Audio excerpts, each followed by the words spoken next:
معزز سامعین گرامی قدر، بدر کے بعد کے بہت سے واقعات آپ کے سامنے رکھے، اسی طرح رسول اللہ صلی اللہ علیہ وسلم کے خاندان کے بعد امور کو آپ کے سامنے رکھا، اور سیدہ حفصہ کے ساتھ آپ کے شادی کے واقعے کو جو اس مابین بدر سے احد کے مابین واقعہ پیش آیا، گزشتہ خطبے میں آپ کے سامنے اس کو رکھا۔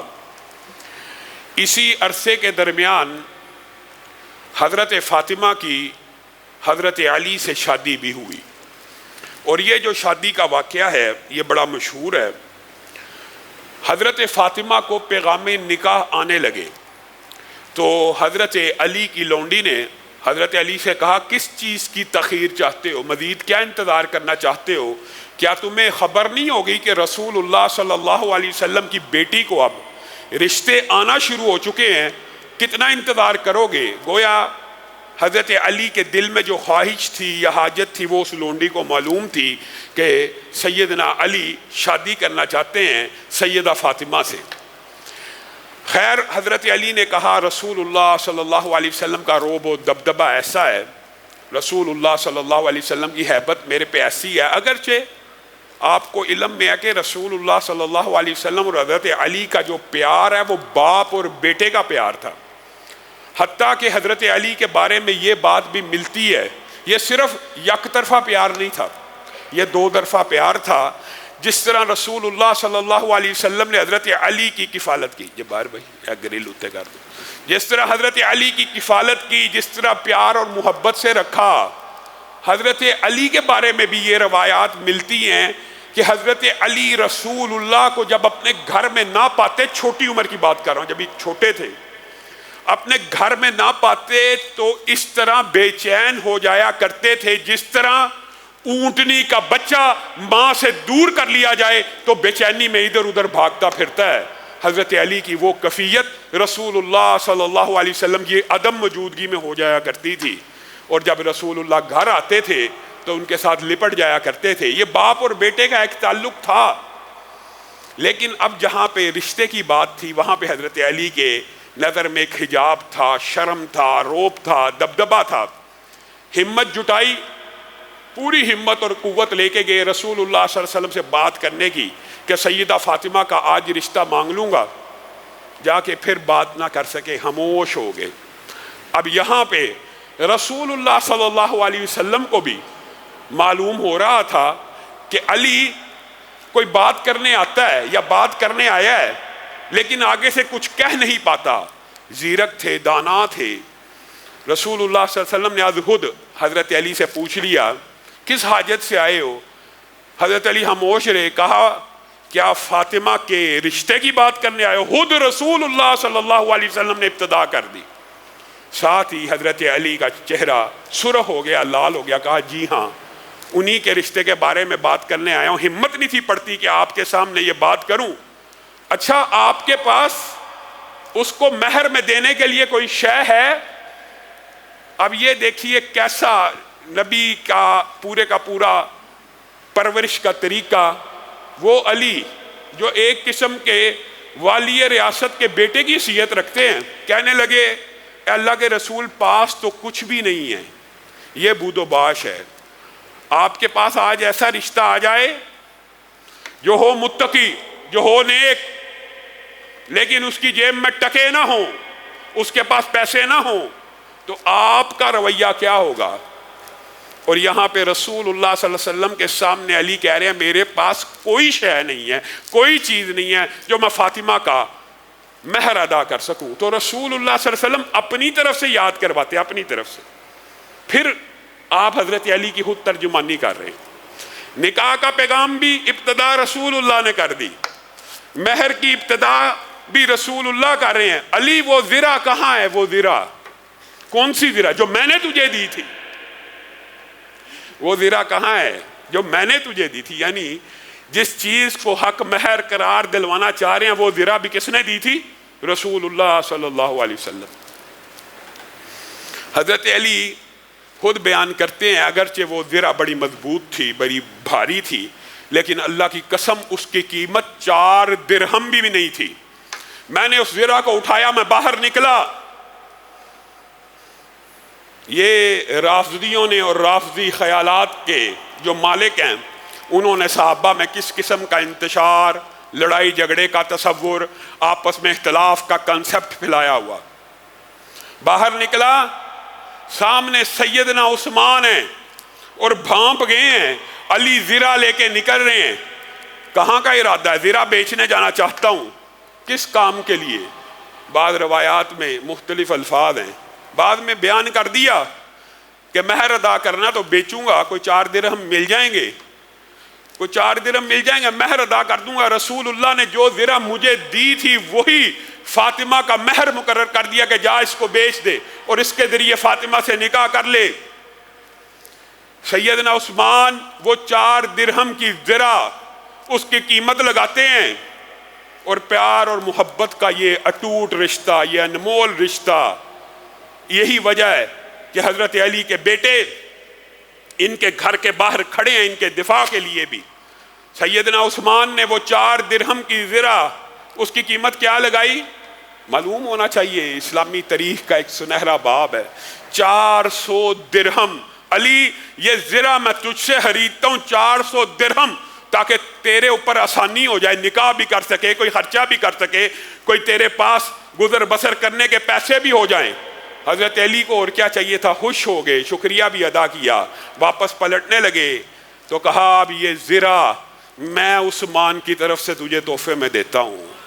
پہلے زرہ رسول اللہ نے دی تھی، پھر زرہ عثمان نے دی، اور حضرت علی نے اس زرہ کا بھی حق ادا کر دیا، حق ادا کر دیا۔ انا الذی سمتنی امی حیدرا کلیس غابات کریہ المنظرا او فیہم بالسائی کیل السندرا۔ جب مرحب کے سامنے کھڑے ہوئے تھے تو یہی اشعار پڑے تھے، وہ اسی زرہ میں ملبوس ہو کے، میں وہ ہوں جس کا نام اس کی ماں نے شیر رکھا ہے، میری طرف ایک پھینکے گا بدلے میں سینکڑوں تیر آئیں گے۔ یہ صحابہ کا آپس میں محبت اور پیار کا رشتہ، زرہ بھی واپس کر دی، 400 درہم بھی دے دیے۔ رسول اللہ صلی اللہ علیہ وسلم کی بیٹی کا مہر ایک زرہ تھی، اور شادی کس سے ہے؟ نیکی اور تقوی کی بنیاد کے اوپر۔ میں اور آپ شادی اور بیاہ کس معیار کے اوپر کرتے ہیں؟ حسب نسب دیکھنا چاہیے، مال دولت شکل شباہت، لیکن اللہ کے بندو اللہ سے ڈر جاؤ۔ رشتے میں جو سب سے اعلیٰ اولا افضل چیز ہے وہ کیا؟ نیکی اور تقوی ہے، اور یہ دونوں کے لیے ہے، صرف بیٹے کے لیے نہیں، بیٹی کے لیے بھی، دونوں طرف۔ جب آپ کسی لڑکی کا رشتہ لینے جائیں وہاں پہ بھی نیکی کو پریفرنس دے، بیٹے کا رشتہ لینے جائیں وہاں پہ بھی نیکی کو پریفرنس دے۔ رسول اللہ صلی اللہ علیہ وسلم نے یہ کہہ دیا کہ ڈر جاؤ اللہ سے، جب کوئی نیک آدمی تم سے تمہاری بہن بیٹی کا رشتہ مانگے اور اس کے دین میں تمہیں کوئی خامی نظر نہ آئے، اور کوئی شرط نہیں عائد کی، کوئی بھی رشتہ مانگے اور اس کا دین تمہیں پسند آیا ہو، اس کے دین میں تمہیں عیب نظر نہ آئے، نمازی ہے 5 وقت کا، جب وہ رشتہ مانگ لے تو اس سے اپنی بہن بیٹیوں کا بہنوں کا رشتہ کر دیا کرو، ورنہ زمین کے اوپر فتنہ اور فساد پھیل جائے گا، زنا عام ہو جائے گا۔ اور آج آپ معاشرے میں یہ چیزیں دیکھ رہے ہیں، نیکی کی بنیاد کے اوپر رشتے کہاں ہوتے ہیں؟ یہ نیکی اور تقوی کی بنیاد پہ کیا گیا رشتہ۔ پہلا بیٹا پیدا ہوا، حضرت علی گود میں اٹھائے رسول اللہ کی بارگاہ میں لے کے آ رہے ہیں، اے اللہ کے رسول بیٹا پیدا ہوا، گڑتی بھی دینی ہے، وہ جو معاملات ہیں وہ بھی ہیں، یہ ضمنی طور پہ، میں اس کا نام حرب رکھنا چاہتا ہوں۔ دلیر تھے، شجاع تھے، جنگجو تھے، حرب جنگ، یہ میرا بیٹا پیدا ہوا۔ رسول اللہ صلی اللہ علیہ وسلم مسکرانا شروع ہو گئے، بلکہ آگے سے جواب میں کیا کہا؟ بل حسن، حرب نہیں یہ حسن ہے، دوسرا بیٹا اٹھا کے لا رہے ہیں۔ اے اللہ کے رسول اللہ نے بیٹا دے دیا، پھر میں اس کا نام حرب رکھنا چاہتا ہوں، پھر حرب رکھنا چاہتا ہوں۔ رسول اللہ صلی اللہ علیہ وسلم نے کہا بل حسین، یہ دونوں نام بھی رسول اللہ صلی اللہ علیہ وسلم نے خود رکھے۔ اب یہ جو چھوٹا سا گرانہ بات آئی ہے ضمنی طور پہ تو یہ بھی سمجھ لیجئے، رسول اللہ صلی اللہ علیہ وسلم نے ایک مشکیزہ، ایک تکیہ اپنی بیٹی کو جہیز میں دیا۔ یہ جو لفظ جہیز ہے نا، اس کی جو ڈیفینیشن، تشریحات، جواز، لوگ اس واقعے سے نکالتے ہیں سبحان اللہ کہ رسول اللہ نے بھی تو دیا تھا. کیا دیا تھا؟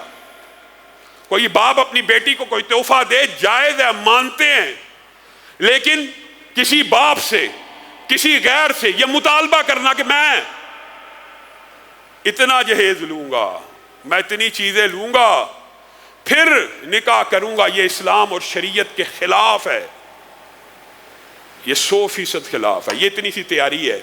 ایک دنیا کا بہترین افضل ترین گھرانہ معرض وجود میں آ رہا ہے، ایک 4 درہم کی زرہ اور ایک مشکیزے اور ایک تکیے کے، ایک چادر کے جہیز کے ساتھ. اب یہ مشکلات میں مالی طور پہ مالی کی بات ہو رہی ہے. مالی مشکلات ایمانی کیا ہونی ہے؟ آخرت میں جو مقام و مرتبہ ہونا ہے وہ سردار ہیں، وہ جنت کی سردارہ ہیں. اتنے تنگ دست تھے. یہ رسول اللہ صلی اللہ علیہ وسلم کی تربیت کا ایک انمول پہلو ہے. اور رسول اللہ صلی اللہ علیہ وسلم نے اپنی اولاد کے لیے یہ دعا بھی کی ہے، اللہ تعالیٰ میری اولاد کو اتنا رزق دینا جس سے صرف ان کا پیٹ بھر جائے. آج میں اور آپ کیا دعا کرتے ہیں؟ اللہ ہماری 7 نسلوں کو رزق حلال فراخ دینا یہ جائز ہے، مانگنی چاہیے. لیکن یہ رسول اللہ ہی کی سنت ہے اور رسول اللہ ہی کا حصہ ہے کہ جو اپنی اولاد کے لیے رزق بھی ایسے مانگ رہے ہیں. پھر یہ گھرانہ شادی کے بعد اثار و محبت اور الفت، اطاعت و فرما برداری. آج یہ بھی ایک لمبا چوڑا طویل باب ہے، بات ضمنی طور پہ آئی ہے. فاطمہ کس کی بیٹی ہیں؟ رسول اللہ صلی اللہ علیہ وسلم. کس کی بیوی ہیں؟ علی کی. گھر کے کام خود کرتی ہیں، روٹیاں خود گوندتی ہیں، آٹا خود گوندتی ہیں، روٹیاں خود پکاتی ہیں. حتیٰ کہ جو آٹا بنانے سے پہلے کی سٹیج ہے، چکی کا پیسنا، گندم کے دانے کو آٹے میں کنورٹ کرنا، وہ بھی اپنے ہاتھ سے پیس رہی ہیں. ہاتھوں پہ چھالے پڑ چکے ہیں. سیدنا علی اپنی بیوی کی خدمت پانی کے کنویں سے مشکیزیں چھاگلیں بھر بھر کے لا رہے ہیں اور حضرت علی کے سینے کے اندر درد شروع ہو گئی ہے اور سیدنا علی اور سیدہ فاطمہ بیمار پڑ گئے ہیں. حضرت علی اپنی زوجہ کے پاس آ کے کہتے ہیں اے فاطمہ اب تو اسلام امیر ہوتا چلا جا رہا ہے، غلام بھی آ گئے ہیں، بدر کے بعد قیدی بھی آ چکے ہیں، مال غنیمت بھی آ چکا ہے، اپنے بابا کے پاس جائیے اور ان کو حقیقت حال بتا دیجئے کہ آپ کے ہاتھوں میں چھالے پڑ چکے ہیں. علی کا سینہ پانی اٹھا اٹھا کر درد سے ہر وقت کراہتا رہتا ہے. سیدہ گئیں رسول اللہ صلی اللہ علیہ وسلم کے پاس، لیکن ہمت نہ ہو سکی بات کرنے کی. پھر ہمت جٹائی، پھر رسول اللہ صلی اللہ علیہ وسلم کی بارگاہ میں آئی اور آ کے یہ جو حضرت علی نے مشورہ دیا تھا ساری کی ساری بات رسول اللہ کو سنا دی. رسول اللہ صلی اللہ علیہ وسلم نے اس وقت جو جواب دیا، اگر امت کو یہ جواب سمجھ آ جائے تو اسلام کا عروج دوبارہ بھی شروع ہو سکتا ہے اور اسلام کے زوال کا ایک بہت بڑا سبب یہ ہے جس کو ہم نے پس پش ڈال دیا. رسول اللہ صلی اللہ علیہ وسلم نے سیدہ کو کہا ٹھیک کہتی ہو، درست کہہ رہی ہو، قیدی آ گئے ہیں، مال غنیمت بھی آ گیا ہے، پیسے بھی آ گئے ہیں، لیکن میں محمد صلی اللہ علیہ وسلم یہ قیدی بیچ کر اصحاب صفہ کا پیٹ پالنا چاہتا ہوں. یہ اسلام کا پہلا مدرسہ ہے، یہ دین کے طالب علم ہے، میں ان کو اپنی اولاد کے اوپر فوقیت دیتا ہوں. آج اگر یہ بات صرف اتنی بات سمجھ آ جائے کہ دین کے ادارے ان کی قدر و منزلت کیا ہے، دین کے طالب علموں کے لیے انتظام کرنا کیسا ہے، رسول اللہ کی عظمت والی شان والی جنت کی سردار بیٹی، جنت کا سردار دماد رسول اللہ سے ایک خادم مانگ رہا ہے، ایک غلام. رسول اللہ کہتے ہیں نہیں، اس کو میں بیچوں گا کس کے لیے؟ اصحاب صفہ کے لیے. یہ دین کے طالب علم ہے. آج میں اور آپ، دکھ کی بات ہے، ہسپتالوں کے ساتھ مدد کر دیں گے جن کی بے شمار لمبی چوڑی این جی اوز ہیں اور ان این جی اوز کے نیچے مینجمنٹ کمیٹیز ہیں اور ان مینجمنٹ کمیٹیز کے ایک ایک ڈاکٹر کی تنخواہ 10-10 15-15 لاکھ ہے. آپ ان کو پیسے دیتے ہوئے پورا گھر بھی دے دیں گے. 10 مرلے کئی دوستوں نے دے دیا, کئیوں نے 70 لاکھ دے دیا. دین کے مدرسوں کی, دین کے اداروں کی بات آئے گی, کوئی چپکے سے غلے میں 10 روپے ڈال دے گا, کوئی 500 ڈال دے گا. فاعل خیر بھی ہیں, زیادہ دینے والے بھی ہیں, لیکن یہ ترجیحات اور پریورٹیز کا فرق ہے. دین کا ادارہ, دین کا طالب علم, دین کے اوپر پیسے خرچ کرنا انسان کے لیے اتنا بڑا صدقہ جاریہ ہے. آپ نے کبھی اس بات کے اوپر غور نہیں کیا؟ ایک دین کے ادارے سے ایک استاد بھی پیدا ہو جائے, ایک استاد, 20 پیدا ہوتے ہیں, ہر ادارے سے پیدا ہوتے ہیں, ایک استاد بھی پیدا ہو جاتا ہے تو پھر اس کے 100 طالب علم ہوتے ہیں اپنی زندگی میں, 1000 سے زائد بچوں کو وہ قرآن پڑھاتا ہے. ان 1000 میں سے ایک پیدا ہو جائے پھر وہ 1000 سے زائد کو قرآن پڑھاتا ہے. یہ سلسلہ قیامت تک چلنے والا ہے. یہ رسول اللہ صلی اللہ علیہ وسلم نے جو اصحاب صفہ کو پریورٹی دی ہے, کیا آج 1200 برس بیت گئے ہیں, امام بخاری نے جن سے تعلیم حاصل کی تھی, یہ صحابہ صفہ ہی کا تو مدرسہ تھا, یہ صحابہ ہی کا تو مدرسہ تھا جس نے حدیث کی خدمت کی ہے. صرف ایک اینگل بتا رہا ہوں, ورنہ قرآن, حدیث, فقہ, سارے کے سارے علوم انہی اصحاب صفہ کی عطا ہیں. بتائیے آج بھی 1200 برس گزر جانے کے بعد کوئی بندہ صحیح بخاری میں موجود حدیث ممبر پہ بیان کرتا ہے, مسجد میں بیان کرتا ہے, تو کیا وہ بندے اس ثواب میں شامل نہیں ہوئے جنہوں نے امام بخاری کی کفالت کی ہوگی؟ کیا یہ جو ائمہ محدثین ہیں جن کی کتابیں ہم پڑھتے ہیں, ان کے مدارس کو چلانے والے فاعل خیر, ان کی بیان کردہ حدیثوں کے نیکیوں میں شامل نہیں ہو گئے؟ آپ نے اس بات کو نہیں سمجھا. اور دین کے اداروں کو, میں اس لیے آپ کو بے شمار رمضان آتا تب بھی یہ کہتا ہوں کہ اپنی زکوٰۃ کے اندر بھی, اپنے صدقات کے اندر بھی ان لوگوں کے لیے سب سے پہلا مصرف رکھا کیجئے جن کے لیے آپ نے حدیثیں سنی ہوئی ہیں, سمندر کی مچھلیاں دعائیں کرتی ہیں. ایمانداری سے بتائیے گا, بات آئی ہے ضمنی طور پہ, کیا سمندر کی مچھلیوں نے کبھی زمین دیکھی ہے؟ نہیں دیکھی. یہ صرف قدر و منزلت سمجھانا مقصود ہے. ان کو کیا پتا کہ زمین کے اوپر کیسی مخلوق رہتی ہے. ان کو بھی اللہ تعالیٰ نے وحی کی ہے کہ زمین کے اوپر کچھ لوگ دین کے حصول کے لیے محنتیں کر رہے ہیں, ان کے لیے دعائیں کرو. ان کو بھی اللہ نے حکم دیا. میں اور آپ نے اس کو بڑا معمولی کام سمجھا. دین کے اداروں کو سپورٹ کیا کیجئے, یہ تو ضمنی طور پہ بات آئی ہے تو آپ کو کہہ دی ہے. یہ وہ گھرانہ ہے. رسول اللہ نے کہا نہیں, لیکن باپ تھے, باپ تو تھے نا, پتہ نہیں دل کے اوپر کیا بیتی ہوگی. اسی دن سیدہ فاطمہ کے گھر آ گئے, اسی دن علی بھی ہیں, فاطمہ بھی ہیں, اور کہنے لگے آج تم نے خادم کا, یہ ایک باپ کا رشتہ, وہ نبی کا منصب تھا, یہ ایک باپ کا منصب بھی تو ہے. پتہ نہیں کلیجے کے اوپر کیسی چوٹ لگی ہوگی. ان کی داد رسی کے لیے آگے, فاطمہ میں تمہیں خادم سے بھی بہتر عمل نہ بتاؤں؟ جی اللہ کے رسول بتا دیجئے. کیا تمہیں ایک ایسا عمل نہ بتا دوں تم تھکو گی نہیں؟ سارا دن محنت کر کے جب تم بستر پہ آنا تو 33 مرتبہ سبحان اللہ کہہ دینا, 33 مرتبہ اللہ اکبر کہہ لینا, 33 مرتبہ الحمدللہ, اور بعض روایات میں 34 اور 33 کی, اور ہر نماز کے بعد سبحان اللہ 10 مرتبہ کہہ دینا, ہر نماز کے بعد الحمدللہ اللہ اکبر 10 مرتبہ کہہ دینا, جس کو آپ اور میں کیا کہتے ہیں؟ تسبیح فاطمہ.